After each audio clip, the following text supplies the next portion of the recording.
আমি নির্মিত করেছি কপট পাশা, আর এই কপট পাশায় তোমাদেরকে ওই সিংহাসন তোমাদের কাছে এনে দেবে। কি বললে মামা, কি বললে? কপট পাশা? ওকে মামা বলো, বলো এই পাশায় এমন কি, এমন কি কাজ? সভায় আজ একটি পাশা খেলার আয়োজন করা হয়েছে, আর এই আয়োজনে তুমি ওই ধর্মপরায়ণ যুধিষ্ঠিরকে আমন্ত্রণ করে দাও। সে যদি একবার এইভাবে পা রেখেছে, তাহলে সিংহাসন তোমার, তোমার ভাগ্যে তোমার। জয় মামা, শনি বাবা জয়।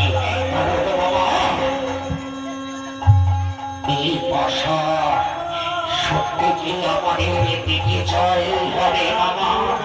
সত্যি কি আমাদের হবে?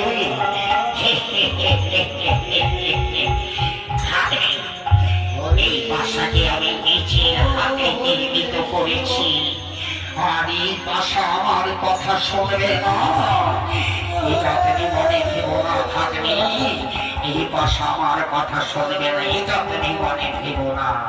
কিন্তু সাবধান, এই চক্রান্তর কথা যদি ওই ভীম জানতে পারে, তাহলে ভীমের কাছে যে রয়েছে ৮০ মণ ওজনের গদা, সেই গদার প্রহার করতে করতে তোমাদের ১০০ ভাতাকে শেষ করে দেবে।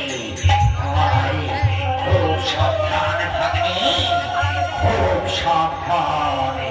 বেশ মামা বেশ, আমি এমন সাবধানতায় এই কার্য করব, ওই কোনো টের পাবে না বাবা, কোনো টের পাবে না। শাসন যা ভাই যা, আর বিলম্ব নয় ভাই, আর বিলম্ব নয়। তুই অবিলম্বে আমাদের গুপ্তচরের হাতে পত্র দিয়ে তুই ওই ধর্মপরায়ণ যুধিষ্ঠিরকে আমন্ত্রণ কর ভাই, সে যেন এই ভাষা খেলায় অংশগ্রহণ করে।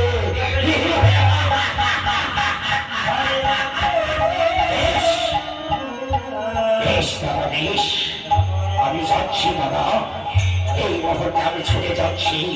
আমি আমার গুপ্তচর দাদাই আমি আমন্ত্রণ করবো ওই ধর্মপরায়ণ যুধিষ্ঠিরকে।